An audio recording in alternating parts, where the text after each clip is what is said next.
Suchitra madam ரொம்ப நாளாக காணோம். என்னடா ஆயிட்டாங்க அப்படின்னு இருக்கும் போது திருப்பி சத்ரு என்ன பண்ணுது, அவங்கள திருப்பி 2 பாடல் திப்பு சுசித்ரா அவங்க இந்த படத்தில் ஒரு மெலடி சாங் பாடியிருக்காங்க. அது நவீன் சொல்லும் போது ஹீரோயின்குள்ள அப்படி ஒரு கெமிஸ்ட்ரி இருக்குங்க.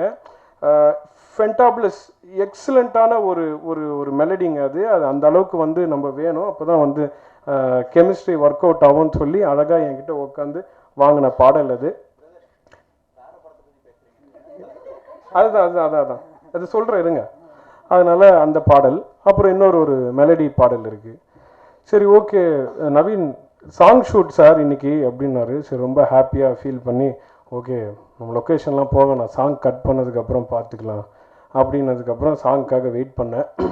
ஏன் இந்த படத்தில் பாடல் பெரிய இம்பார்ட்டன்ஸ் இல்லை அப்படின்னா, ஒர்க் பண்ண மொட்டை சிவா கெட்ட சிவா ஆகட்டும், இல்லை சார்லி சாப்ளின் 2 ஆகட்டும், பாஸ்கர் ராஸ்கல் ஆகட்டும், கமர்ஷியல் ஒரு படம், ஒரு சின்ன மசாலா இருக்கும், சென்டிமெண்ட் இருக்கும், எல்லாம் இருக்கும். இது த்ரூ நீங்கள் பார்த்தீங்கன்னா நவீன் ஸ்கிரிப்ட் கொடுக்கும் போதே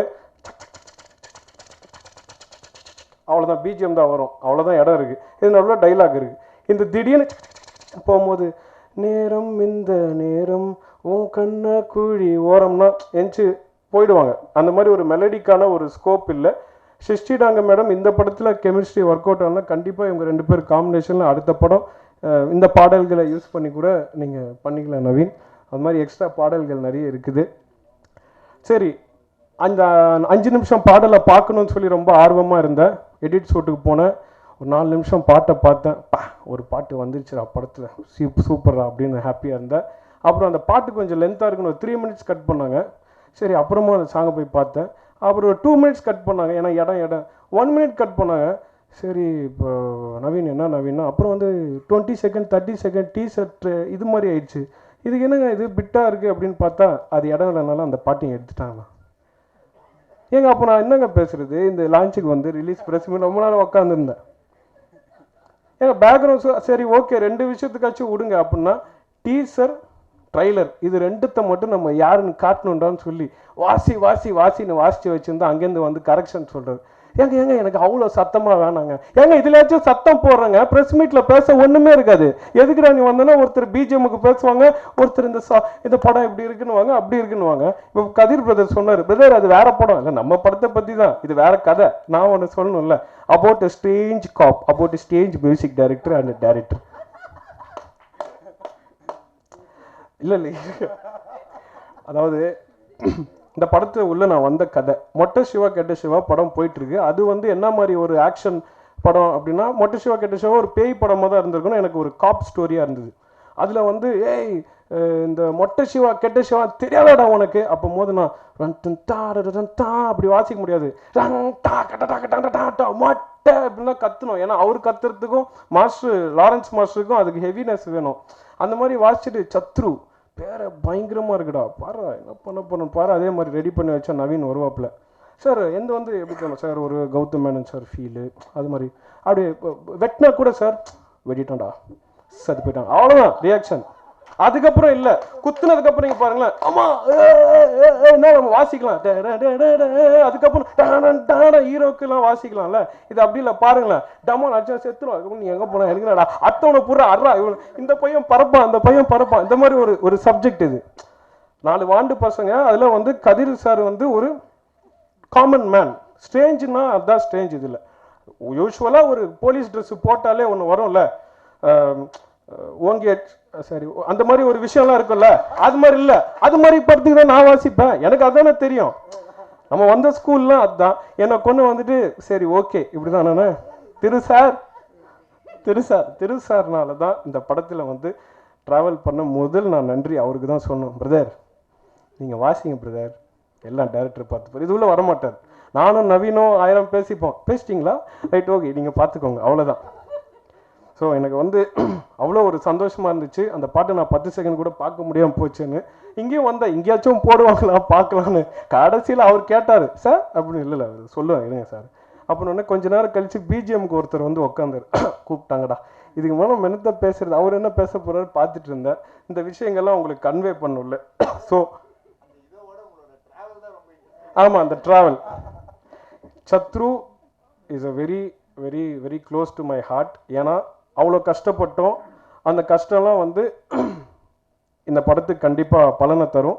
இதெல்லாம் இருக்கட்டும், ஃபன்னியாக இருக்கட்டும், பட் உங்களுக்கு சொல்லணும்ல இது என்ன மாதிரி ஒரு ஸ்ட்ரேஞ்சான காப் சப்ஜெக்ட் தெரியும். இப்போ நிறைய பேர் கேள்விக்குறி இருக்கும். சரி, சத்ருவில் பாட்டு எதுவும் போடல, இவன் வந்து ஒரு பாட்டு பாடியிருக்கான், அந்த பாட்டு வருமா? ஏன்னா நாளைக்கு படம் ரிலீஸ் ஆச்சுன்னா பாட்டே வரலையே, அப்படி அதில் பாட்டு போட முடியாது. அந்த மாதிரி ஒரு சப்ஜெக்ட் அது. ஹீரோயினுக்கே வேலை இல்லை, வேறு வழி இல்லை. ஆனால் லவ் பண்ண ஒரு பொண்ணு வேணும், அவன் யங் பையன். ஒன்று அவன் வச்சு சும்மா இது மாதிரி பண்ணுன்னா ஒன்றும் இல்லைம்மா, உண்மையை சொல்லணும். ஏன்னா பொட்டிலையும் நீங்கள் நடிச்சிருக்கீங்க, அதுக்கு அடிப்பொடி பரத்து கூட வாட்சலாம். அது பேய் படமாக இருந்தாலும் there was a romance and chemistry in that பேய் படம் because she is the heroine of the film and he is the hero. அது இருந்துச்சு. பட் இந்த படத்தில் நீங்கள் வந்து ரொமான்ஸ் எதிர்பார்க்காதீங்க. ரொமான்ஸ் வந்து வில்லனுக்கும் அவங்க சொன்ன மாதிரி சத்ரு அப்படின்னா என்னன்னு ரொம்ப நாள் கேட்டிருந்தேன் நான். பிரதர் சத்ருனா பிரதர் அப்படின்னா என்ன பிரதர்? அப்போ தான் பிரதர் தீம் சத்ருனா எதிரிங்க, எதிரி தாங்க படமே அப்படின்னோடனே லகுபரன் மச்சான் you have done justice to the film. ஏன்னா ஒரு டைலாக் ஒன்று வரும், எதிரியோட பலம் வச்சு தாண்டா ஹீரோ யாருன்னு சொல்லுவாங்கன்னு. அந்த அளவுக்கு அவர் அந்த பலத்தை காட்டியிருக்காரு. அப்புறம் பரியேறும் பெருமாள் பார்த்ததுக்கப்புறம் ஷாக் ஆகிட்டேன். ஏன் அப்படின்னா அதுக்கு முன்னாடியே இந்த படம் ஸ்டார்ட் ஆகி போயிட்டு இருந்துச்சு. அப்போது இருக்கிற கதிர் சாருக்கும் இப்போ இருக்கிற கதிர் சாருக்கும் ஒரு சின்ன வித்தியாசம் கூட இல்லை. ஹிட் ஆகிட்டு அதெல்லாம் அவருக்கு வேற. அப்படியே அதே மாதிரி பிரதர், அதே மாதிரி ஜாலியாக அது அவரோட கேரக்டர். நான் ஃபஸ்ட்டு ஏன்னா நான் உரிமையோடு சொல்லலாம். ரெண்டாவது விஷயம், பரியேறும் பெருமாள்ன்ற ஒரு படம் அப்படின்னு நான் எடுத்து அந்த படத்தில் நடித்த ஹீரோன்னு சொல்கிறதுக்குள்ளே தெரியுங்க கதிர் சார் படமாங்க, அவ்வளோ இன்ட்ரெஸ்ட்டாக வந்து பார்ப்போங்க அப்படின்னு சொல்லி அந்த ஆடியன்ஸ் மனசில் அவர் இடம் பிடிக்கிறதுக்கு ஒவ்வொரு படத்துலையும் எவ்வளோ கஷ்டப்பட்டிருக்காருன்றது எங்களுக்கு நம்ம எல்லாருக்கும் நல்லா தெரியும். Hats off to you brother. Comedy இருக்கட்டும், பட் இது serious brother. One more thing, Naveen பேச்சுக்காக சொல்ல, நவீன் உண்மையாகவே இந்த படத்தில் பேக்ரவுண்ட் ஸ்கோர்ஸ் ஆகட்டும், படத்தோட மேக்கிங் ஆகட்டும் ரொம்ப பிரமாதமாக வந்திருக்கு. ஒவ்வொரு வாட்டியும் திரு சார் கேட்பார், எப்படி பிரதர் எப்படி பிரதர் பிரதர் உண்மையாகவே சூப்பராக வந்திருக்கு. அவர் ஒரு ப்ரொடியூசராக இந்த படத்துக்கு வராமல் இத்தனை பேருக்கு லைஃப் தந்து அதில் அவருக்கு ஒரு லைஃப் வரணும்னு சொல்லி திரு சார் கஷ்டப்பட்டிருக்கீங்க சார். கண்டிப்பாக இந்த படம் தப்பு செய்ய வாய்ப்பே இல்லை சார் அப்படின்றது ஆணித்தனமாக இந்த நேரத்தில் நான் சொல்லிக்கிறேன். எனக்கு வாய்ப்பு அளித்ததுக்கு ரொம்ப நன்றி சார். இங்கே மற்றபடி நான் ஷூட்டிங் ஸ்பாட்டுக்கெலாம் போனதில்லை, அதனால் எங்களுக்கு மற்ற ஆர்டிஸ்ட் கூட ஒன்றும் இருக்காது. ஹீரோயின் கூட ஆகட்டும், ஹீரோ கூட ஆகட்டும், ஒன்லி ஸ்டுடியோஸ்க்கு அப்பப்போ யாரையா கூப்பிட்டு நாங்கள் பேசினா தான் உண்டு. ஸோ மேலே நீங்கள் எதிர்பார்க்குற எல்லா ஹீரோயின்ஸுக்கும் பாடுறதுக்கு சான்ஸை கொடுத்து அவங்களையும் வந்து நல்ல சிங்கர்ஸாக கண்டிப்பாக ப்ரொமோட் பண்ணி அப்போ அந்த படத்துலேருந்து எடுக்க மாட்டாங்க, அவங்க பாடின பாடல் சொல்லி எப்படியாவது அதில் ஒட்டிப்போன்னு சொல்கிறது ஒரு நம்பிக்கையான ஒரு விஷயத்தை இங்கே விட்டுட்டு, சத்ரு கண்டிப்பாக மிகப்பெரிய ஒரு சக்ஸஸ்ஃபுல்லான ஒரு ஈவெண்ட்டில் உங்கள் எல்லாரையும் கண்டிப்பாக சந்திப்பேன்னு சொல்கிறேன். ஏன் இவ்வளோ நேரம் பேசுகிறேன்னா அதுக்கப்புறம் கண்டென்ட் இல்லை, எனக்கு கண்டென்ட் இல்லாமல் பேசிகிட்டு இருக்கேன். யாராவது எல்லாரும் ஒவ்வொன்றும் சொல்லலாம், சார் நான் இப்படி ஷார்ட் வச்சேன், நான் அப்படி நடித்தேன் அப்படின்னா இது இல்லைன்னா ஏன்னா நான் ஒரு 3 பாட்டு பண்ணேன், அந்த பாட்டெல்லாம் நீங்கள் கேட்டிங்களா ஹாப்பியாக இருங்க. அது ஏன்னா ஏன் வராதுன்னா அந்த ஸ்கிரிப்ட் அப்படி திருப்பி ஆணித்தனமாக சொல்லிக்கிறேன். அந்த ஸ்கிரிப்டில் ஒரு சின்ன கேப்பு கூட இருக்காது. எந்திரிச்சு ஜாலியாக இல்லை குழந்தைங்கள வீட்டுக்கு கொண்டு சோறு விட்ட டைம் இருக்காது, தம் அடிக்க டைம் இருக்காது, டாய்லெட் போக டைம் இருக்காது, இன்டர்வல் மட்டும்தான். அந்த அளவுக்கு ஷார்ப்பாக பண்ணியிருக்கேன் Naveen. I am very happy to be a part of this film. Srushti Dange madam எப்படி இந்த மாதிரி ஒரு வெற்றி படத்தில் இருக்கிறாங்க ஒரு ஃபீலிங் இருக்கோ அதே மாதிரி இந்த வெற்றி படத்தில் நான் இருக்கேன்னு சொல்கிறது எனக்கு மிகப்பெரிய ஒரு சந்தோஷம். நான் இந்த நேரத்தில் சொல்லிக்கிட்டு வாய்ப்பளித்த அனைவருக்கும் நன்றி. உங்களுக்கு மிகப்பெரிய நன்றி நான் கடமைப்பட்டிருக்கேன். ஏன்னா ஒவ்வொரு இடத்துக்கும் போகும்போது முன்னாடி மொட்டை சிவா கெட்ட சிவா பண்ணும்போது இவன் தான் அம்ரீஷா, அவங்ககிட்ட போய் பேசலாமா நினைப்பாங்க. அப்புறம் பாஸ்கர் ராஸ்கல் வரும்போது அவன் தானோன்னு அப்படி இருந்துச்சு. இப்போ சத்ரு இந்த சார்லி சாப்ளின் 2 வரும்போது சின்ன மச்சான் ரிலீஸ்க்கு அப்புறம் அதில் நான் மோலெல்லாம் தட்டியிருப்பேன். அதில் டவுட்ஃபுல்லாக இவனா அவனா அப்படின்னு கன்ஃபார்மாக நான் தான்டா அப்படின்னு இருக்கும்போது இப்போ டேடி வேற வளர்த்துட்டா இன்னும் ஒரு பெரிய கன்ஃபியூஷனில் இருக்காங்க. ஸோ இந்த இடத்துக்கு வரத்துக்கு முக்கியமான காரணம் நீங்கள் தான். நீங்கள் எழுதின எழுத்து தான், நீங்கள் என்னை உருவாக்குனது தான். நான் இந்த இடத்துல நிற்கிறேன். ஸோ இதே ஆதரவை பால்மையாக கேட்டுக்கிறேன். இது நல்ல படம், உங்கள் கையில் தான் இருக்குது, காப்பாற்றுங்கன்னு கேட்டுக்கிறேன். நன்றி, வணக்கம். Thank you sir. தாடி வச்ச எஃபெக்டில் குட்டி டிஆராகவே மாதிரி ஸ்டேஜிலலாம் தாளம் தட்டி அசத்துட்டீங்க. அடுத்ததாக ஆர்ட் டைரக்டர் திரு ராஜா மோகன் அவர்களை ஒரு சில வார்த்தைகள் பேச வருமாறு அன்போடு அளிக்கிறேன்.